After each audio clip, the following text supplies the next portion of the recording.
ციფრული ტექნოლოგიები უკვე არაერთ სფეროში ცვლის მუშაობის წესს, თუმცა ბოლო წლებში ყველაზე სწრაფად სწორედ ხელოვნური ინტელექტი ვითარდება. AI აღარ არის მხოლოდ თეორია, ან მომავლის ტექნოლოგია. ის უკვე აქტიურად გამოიყენება კომპანიებში, ბიზნესსა და ყოველდღიურ პროცესში. ამ მიმართულებით მნიშვნელოვანი ნაბიჯი გადადგა კოლეჯმა სკილვილმა. კომპანიაში უკვე დაინერგა AI ავტომატიზაცია, როგორ მუშაობს ეს სისტემა პრაქტიკაში, რას ცვლის ხელოვნური ინტელექტი ორგანიზაციის შიგნით. ამ თემაზე გვესაუბრება გიორგი მარიამიძე, სკილვილის დამფუძნებელი და აღმასრულებელი დირექტორი. მოგესალმებით. ძალიან დიდი მადლობა გადაცემაში სტუმრობისთვის.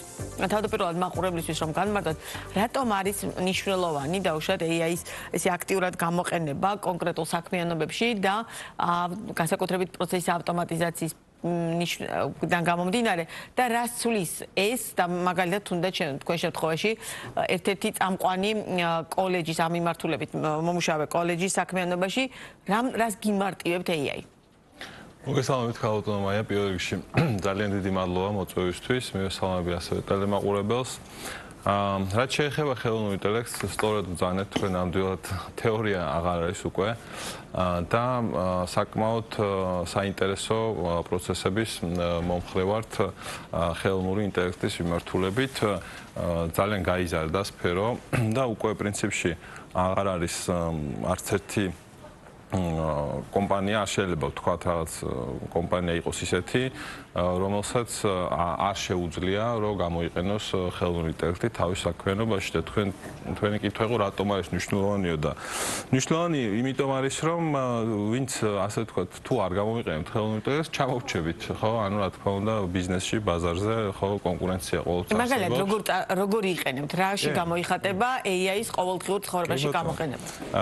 ჩვენ სკილში ვიყენებთ ავტომატიზაციის მიმართულებით რამდენიმე მიმართულებით. ეს არის HR-ის მიმართულება, ეს არის ჩვენ სტუდენტებზე კარიერული ზრუნვის მიმართულება, სადაც უკვე შევქმნით ხელოვნური ინტელექტის აგენტები, რომელიც თვითონ, ასე ვთქვათ, ცოტა მიმართულება აგენტური AI, რომელიც თვითონ აკეთებს CV-ების გადარჩევას, CV-ში შესწორებების შეტანას და ასე შემდეგ. მაყურებლისთვის უფრო გასაგები რომ იყოს, ეს არის პროგრამა, რომელიც ავტომატურად იღებს გადაწყვეტილებას აი ამ გადარჩევის პროცესზე, მათ შორის თუნდაც CV-ების. ეს არის აგენტი, რომელსაც ოდესაც რაღაც გარკვეულ წესებს და ასე ვთქვათ, ალგორითმს პროცესს გაუწევს და ამ გარკვეულ წესების შესაბამისად არა მარტო გადაწყვეტილებას იღებს, არამედ უშუალოდ მოქმედებას ახორციელებს, აკეთებს რა, შეგიძლიათ გავთქვათ რაღაც ფაილს დაუბრუნებ, იმ წესების მიხედვით ის იმ ფაილში რაღაცა შეცვლის და დაგიბრუნებს უკან. ამ ფაილს ანუ იდეაში შენ მაგივრად შეიძლება რომ რადგან ბოლო პერიოდში ძალიან აქტუალურია ეს AI-ის ნაწილი, ამიტომ საინტერესოა თანახავ ვესაუბრები ტექნოლოგიური კოლეჯის დამფუძნებელსა და ხელმძღვანელს, ხო?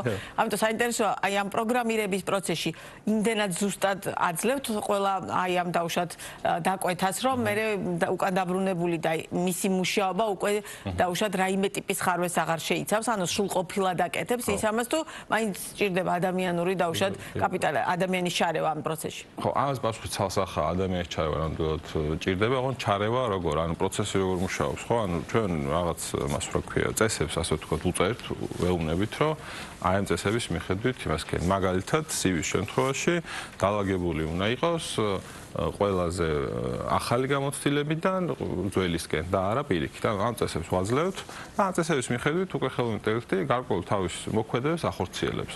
რა თქმა უნდა, სანამ ის საბოლოო პროდუქტი გახდება, იმას ადამიანმა აუცილებლად უნდა გადახედოს ის, რომ ჩვენ ხელოვნური ინტელექტის გაკეთებულ საქმეს, ასე ვთქვათ, რაღაც ესე ბოლომდე ვერმად ვენდოთ, ეგ ამ ეტაპზე მაშინ მისი საჭიროება რატომ არის და ასევე დამნიშნულოვანი დაუშვათ რესურს რამდენად გიზოგავთ, ანუ AI-ს დანიშნულება ხო პრინციპში ეს არის, რომ გარკვეულწილად მეტნაკლებად რესურსი დაგიზოგოთ კომპანიებს, ხო?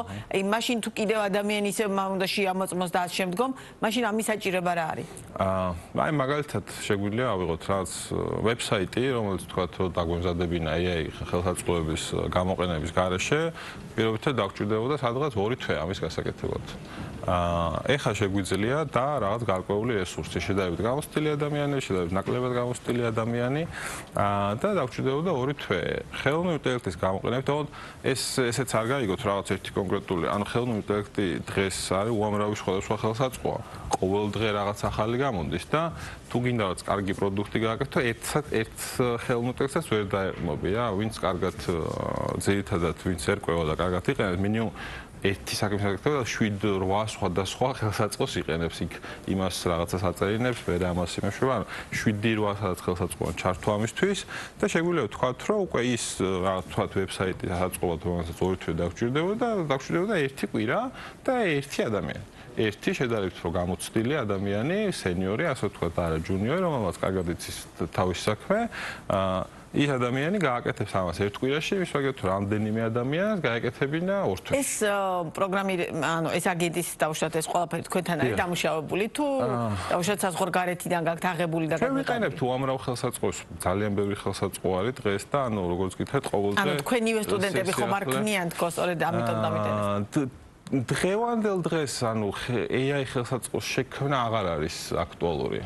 სივარაუდე რო თქვა, იმიტომ რომ უზარმაზარი კომპანიები ამერიკაში, განსაკუთრებით ასევე ჩინეთშიც რო გადავხედოთ, უზარმაზარ ინვესტიციებს აკეთებენ და მოკლედ ეს დღეს უფრო თემატური არის ამ ხელსაწყოების ერთდროულად, როგორც ვთქვათ, 7-8 რაღაც კარგად, სწორად ამ ხელსაწყოების გამოყენება იმისთვის, რომ სასურველი შედეგი მიიღო. ახალი ხელსაწყოს, ასე ვთქვათ, შექმნა დღევანდელ დღეს აქტუალური აღარ არის. არის, რა ვიცი, OpenMind-ი, უზარმაზარი კომპანია არის, Anthropic-ი ამერიკაში, ასევე ჩინელებმაც გამოუშვეს რაღაც ძალიან საინტერესო მოდელები, DeepSeek-ი არის მაგალითად ჩინური პროდუქტია. ეს მარკეტზე არის, ბაზარზე ძალიან ბევრი და ძალიან საკმაოდ დიდი შესაძლებლობების ხელსაწყოები. თქვენ დაკვირვებით, რამდენად აქტიურად იყენებს ქართული ბიზნესი დაუშვათ AI-ს და თუ იყენებენ ძირითადად ვინ იყენებს? მე აუცილებლად მივალ იმ ნაწილამდე, რომელიც ყველას აინტერესებს და რომ ეს კითხვა ხშირად ისმის ხოლმე, რამდენად ჩაგვანაცვლებს თუ არა ადამიანებს ხელოვნური ინტელექტი, იმიტომ რომ ამას ძალიან ბევრი იწერება ხოლმე სოციალურ ქსელში, ძალიან ბევრი საუბარია. უსაფრთხოების ნაწილსაც აუცილებლად შევეხება. საინტერესოა, რამდენად აქტიურად იყენებთ ქართული ბიზნესი თუ მაინც უფრო ტექნოლოგიების მიმართულებით ვინც ფუნქციონირებთ და ვინც მუშაობთ, ჯერ ეს კომპანიები იყენებთ. ჩვენ იდეაში შეგვიძლია რაღაც აი ცოტა ორად გავყოთ რა, ანუ ხელოვნური ინტელექტი უშუალოდ ტექნოლოგიებში და ხელოვნური ინტელექტი ყველაფერ დანარჩენში რა. ტექნოლოგიური კომპანიები ცალსახად აქტიურად იყენებენ, იმიტომ რომ ის ადამიანები ახლოს არიან ისეთ ტექნოლოგიებთან და ცალსახად ძალიან აქტიურად იყენებენ. და რაც შეეხება უფრო დანარჩენ, ასე ვთქვათ, ტრადიციულ ბიზნესს, მოდი რაღაც ესე დავარქვათ, აქაც ინტერესი დიდია და ჩვენ გარდა იმისა, რომ თქვენ სტუდენტები ყავს და ვასწავლით და კოლეჯში ვართ, ასევე ბიზნესებს როგორც მომსახურებასაც ვთავაზობთ, რომ გაუწიოთ კონსულტაცია და მე ამ კონსულტაციის საფუძველზე უკვე დავეხმაროთ სხვადასხვა მიმართულებით დავნერგოთ ხელსაწყოები და აქ თავარი კითხვა არის ესეთი, რომ როცა ამ კონსულტაციას უწევრო, აი რა არის ისეთი, რასაც ასე ვთქვათ, რუტინულად ყოველ დღე, ყოველ კვირაში ერთხელ რაღაც X პერიოდულობით რუტინული საქმე, მოროლეს დაახლოებით ერთი დღე და საკეთებ. აი ეს საქმე რა არის? და როდესაც უკვე ნახავ რა არის ეს საქმე, შეგიძლია უკვე ეს დაავალო, ასე ვთქვათ, აგენტურ ხელოვნურ ინტელექტს, რომელსაც ამას შენმაგივრად გააკეთებს, რა თქმა უნდა, მე უნდა გადახედო და ნახო რა გააკეთა, მაგრამ დიდ ნაწილს საქმეს გააკეთებს და ჩვენ ამ მიმართულებით წამყვან კომპანიებთან ვმუშაობთ, მაგალითად არქისთან, მაგალითად ქართულ ცემენტთან, ტრეინინგებს თავაზობთ და კონსულტაციებს, ასევე GD Holding-ი, რომელიც ესე ტრადიციული კომპანიები არ არიან ტექნოლოგიური კომპანიები და ამ მიმართულებით ტრადიციულ კომპანიებში საკმაოდ დიდი ინტერესია, რადგანაც ეს ასე ასწრაფებს სამუშაო პროცესს და უკვე ადამიანურ რესურსს აძლევს საშუალებას არა რუტინულ, არამედ რაღაც უფრო თქვათ განვითარებას და კრეატიულ საქმეზე გააკეთოს. და ეხლა მივედით ალბათ ერთ-ერთ ყველაზე მთავარ კითხვასთან, რომელსაც ბოლო პერიოდში, რაც ეს ხელოვნური ინტელექტის თემები წამოვიდა, ყველაზე ხშირად ხვდებით.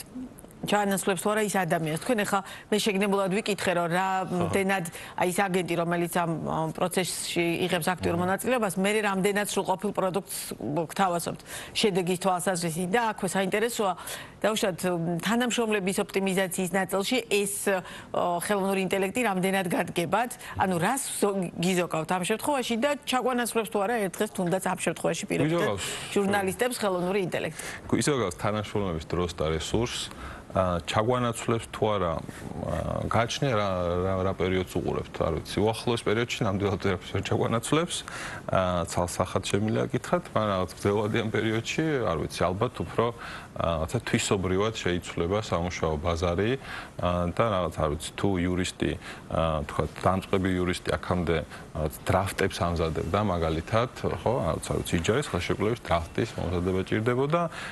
ეს როგორც საქმე აღარ იარსებებს, იმიტომ რომ ეს უკვე ამას გააკეთებს ხელოვნური ინტელექტი და დამწყები იურისტი უკვე სხვა რაღაცას გააკეთებს. ხო, მაგალითად ასევე ნიუსების შეკრებაში დავუშვათ ჩვენივრად აკეთებს ამას ყველაზე მარტივი პროგრამა AI-ის სახით. თვისობრივად იცვლება შრომითი ბაზარი. ჩანაცვლებაზე საუბარი ჩემზე ძალიან ადრევია. მაგალითად ტექნოლოგიურ პროდუქტებში რაღაც მარტივ რაღაცას კი გავიკეთებს ხელოვნური ინტელექტი, მაგრამ თუ გვინდა ისეთი პროგრამული უზრუნველყოფა შევქმნათ, რომელმაც რაღაც 100,000-ობით მომხმარებელს უნდა გაუძლოს, ან corporate grade ესე ვეძახით კორპორატიული დონის პროგრამული უზრუნველყოფას, მხოლოდ ხელოვნური ინტელექტი ვერ გაგვეკეთებს, იმიტომ რომ შედარებით პრიმიტიულ დონეზეა მაინც ხელოვნური ინტელექტის მიერ შექმნილი კოდი. აქ ძალიან საინტერესოა დავუშვათ ის ადამიანები, ვინც ამ მიმართულებებით მუშაობთ, თქვენ რამდენად იყენებთ სხვადასხვა თუნდაც იგივე პროგრამირების ნაწილში, იმიტომ რომ მე შემხვედრია ასევე მოსაზრება, რომ მათ შორის იგივე გრაფიკული დიზაინერები ძალიან აქტიურად იყენებენ ხელოვნური ინტელექტის დავუშვათ პროდუქტებს და შესაბამისად აი თვითონ ტექნოლოგიების სფეროში დასაქმებული ადამიანებიც პრინციპში გადაერთენ ამ ნაწილზე. ეს აი იმ შემოქმედებითობას ხომ არ გიკარგავთ, რომელიც ასე პოპულარული იყო დავუშვათ IT მიმართულებაში. ალბათ ვინც რაღაც ესეთი პროფესიონალია და რაღაც გარკვეული გამოცდილება აქვს, რა მე მგონი მეტნაკლებად ყველა იყენებს უკვე, რა ვიცი, ანუ იქნება ეს მენეჯერი, იქნება ეს დიზაინერი, იქნება ეს პროგრამისტი, მეტნაკლებად ყველა იყენებს, ძალიან გავრცელებულია და რა თქმა უნდა უკვე იცვლება დონე რა დონეზე უსაფრთხოების კომპონენტი როგორია? იყენებ. უსაფრთხოების კომპონენტზე სიმართლე გითხრათ, ეხლა ცოტა ისეთი პერიოდია, სადაც როგორც გითხარით, ძალიან ბევრი პროდუქტია, სულ სიახლე გამოდის. ვფიქრობ, რომ ამაზე ჯერჯერობით რაღაც ესე არ არის მაინც და მაინც თქვათ ნაფიქრი, ნუ მან თავარი თემა არის, რაღაც მონაცემების დაცულობა, რასაც თქვათ უზიარებთ.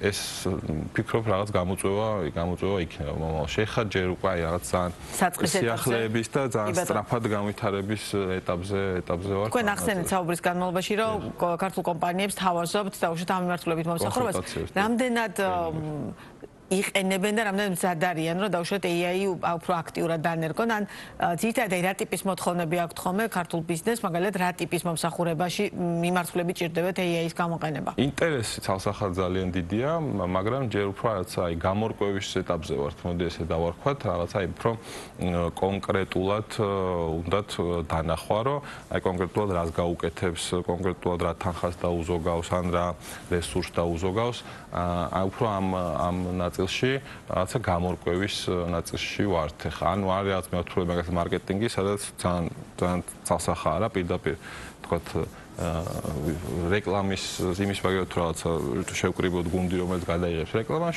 ჩვენ შეგვიძლია თავიდან ბოლომდე AI-ის ერთ ხელსაწყოს არა, ბევრ ხელსაწყოს დახმარებით, თავიდან ბოლომდე გავაკეთოთ რაღაცა ვიდეო კონტენტი AI-ის საშუალებით. მაგალითად, ეს არის მარკეტინგის მიმართულება. მათ შორის სტრატეგიასაც წერს ხოლმე თუ ხო, დაწერთ ყველაფერს დაგვიწერს, მაგრამ მე მაინც ჩვენი გამოვიყენებთ როგორც რაღაც საბაზისოს, მაგრამ მე მაინც უკვე ჩვენი და რას ურჩევდით იმ კომპანიებს, ვინც ამ მიმართულებით დავუშვათ აქვთ ინტერესი, აი რას უნდა მიაქციონ ყურადღება ძირითადად? უნდა ცოტა მეტი დრო და რესურსი ალბათ უნდა დახარჯონ იმაში, რომ რაღაცა ამ კონსულტაციების და ტრეინინგების საშუალებით თავიანთ, ასე ვთქვათ, თანამშრომლებთანაც ჩაიტანონ, რადგანაც ეს დიდი კონკურენტული უპირატესობა იქნება მათთვის ცალსახად. კი ბატონო, ჩვენი საუბრის ბოლოს კოლეჯზე აუცილებლად მინდა კითხოთ. რა მდგომარეობაშია დღეს ან სექტემბრიდან მოყოლებული დღემდე როგორი სურათი გვაქვს იწყება ახალი დავუშვათ მიღებები და მთლიანობაში მათ შორის იგივე სტანდარტების ნაწილზეც დღეს შეგიძლია თუ არა იმის თქმა რომ სქირველის პროფესიული კოლეჯი სხვა რეალობაში გადავიდა და სხვა სტანდარტებით მუშაობთ ვიდრე დავუშვათ თუნდაც ის კურსები რომელიც ჰქონდათ მთელი ამ წლების განმავლობაში. დიახ. აქტიურად მუშაობთ ზრდის მიმართულებით. პირველ რიგში მინდა აღვნიშნო, რომ ძალიან სასიამოვნო სიახლე გვაქვს წელს, რადგანაც ისტორიული განათლების რეფორმის ფარგლებში წელს პირველად უკვე ჩვენ აბიტურიენტებს ერთიანი ეროვნული გამოცდების საშუალებას აძლევს, არა მხოლოდ აკადემიური განათლება მიიღონ და თქვა თუ უნივერსიტეტები ჩვენ, არამედ ასევე მიიღონ მაღალპროფესიული განათლება და უკვე პროფესიული საგანმანათლებლო დაწესებულებებიც აარჩიონ იმ ჩამონათვალში. ეს ჩვენთვის ძალიან კარგი სიახლეა და ვფიქრობ ასევე ქართულ ახალგაზრდობასაც მისცემს საშუალებას რაღაც უფრო ფართო. მოლოდინი გააქვთ რომ დავუშვათ აქტიურად იქნება ამ შემთხვევაში თქვენი მისამართით არჩევანი. მოლოდინიც გვაქვს მუშაობთ კიდევაც ამ მიმართულებით და რაც ძალიან მნიშვნელოვანია ასევე თქვენ სტანდარტები ახსენეთ ამ მიმართულებითაც განათლების სამინისტროსთან ერთად მუშაობთ ახალი ტექნოლოგიური პროფესიების სტანდარტების შემუშავებაზე და ერთ-ერთი არის რას ნიშნავს ახალი ტექნოლოგიური სტანდარტები? კი ბატონო, ანუ ჩვენ გვაქვს სხვადასხვა პროფესიის სტანდარტები გვაქვს ზოგადად ქვეყანაში, სახელმწიფოშიც აქვს და დღეს გვაქვს რამოდენიმე სტანდარტი ტექნოლოგიურ მიმართულებით ეს არის front-end development-ი, ეს არის კომპიუტერული ქსელების სისტემები და აი ეს ახალი თანამედროვე პროფესიები რაც არის ამ პროფესიების სტანდარტების შექმნაზე მუშაობთ ერთად და ერთ-ერთი არის ხელოვნური ინტელექტის ხელსაწყოების ბიზნესში იმპლემენტაცია ესეთი სტანდარტი რაც გვექნება სიახლე სულ მალე და უკვე გვექნება პროფესიული პროგრამა სწორედ AI ხელსაწყოების მიმართულებით. საინტერესოა გისურვებ წარმატებებს და რა თქმა უნდა სკვალად სიამოვნებით გიმასპინძლობთ ბიზნეს პარტნიორის ეთერში გიორგი მარიამიძე საუბრობდა.